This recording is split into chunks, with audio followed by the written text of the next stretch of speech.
So today I finally did it. I turned an empty corner of my house into a tiny underwater world. No experience, no expert help, just vibes, patience, and a lot of water. Let me show you how I set up this fish tank from scratch.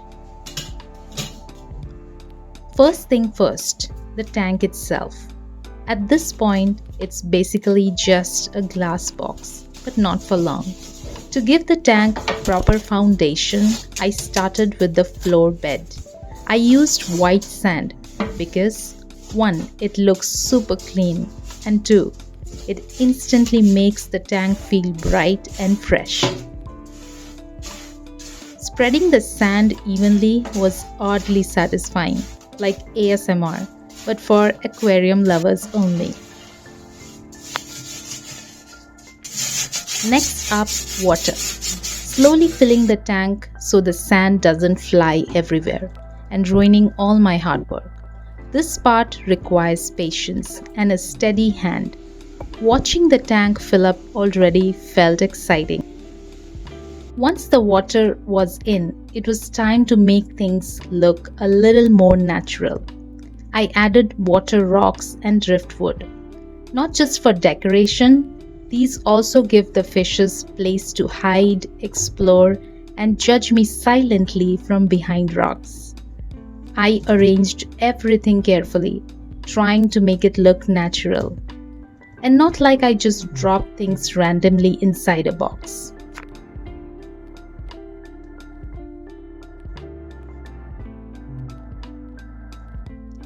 Now comes the most exciting part, the fishes. I started by introducing tetras, small, colorful, and super active. Next came the mollies, calm, confident, and already swimming around like they have paid rent in advance.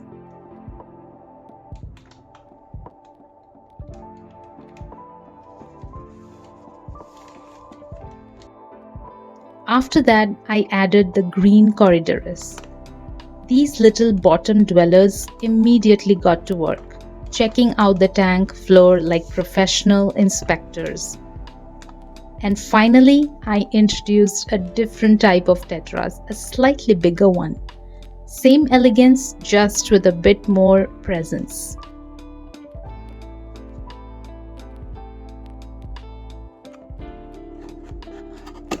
Once the fishes were in, it was time to set up the water pump. This little machine is a multitasker. It keeps the water moving and works as a filter.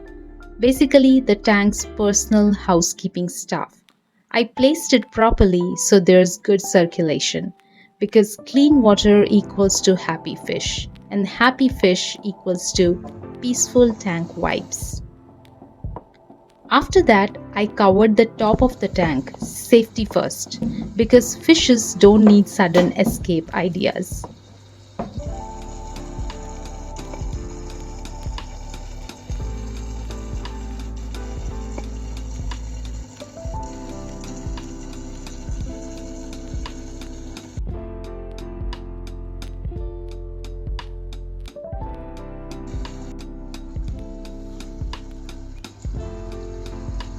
Then came the aquarium light.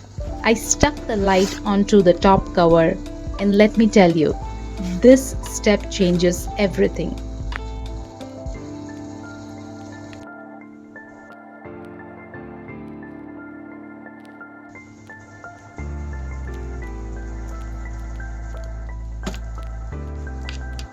Once the cover was placed back and I switched on the light, boom! The tank instantly came to life. The brightness, the reflections, the sand glowing, the fishes shining, it was a whole transformation. Now that everything was settled, it was feeding time. I gave the fishes micro pellets, just a small amount, because overfeeding is a crime in the fish world. Watching them rush towards the food was pure entertainment. Tiny fishes, big excitement. Finally, the process is complete and the setup is done. And how the fishes are slowly adjusting to the new home. Some were exploring every corner, some were hiding, and some were already acting like they owned the place. And honestly, same energy. From an empty glass tank to a peaceful underwater world, this setup was totally worth it. If you enjoyed watching this transformation, don't forget to like, comment, and subscribe. And tell me, what should I add next to the tank?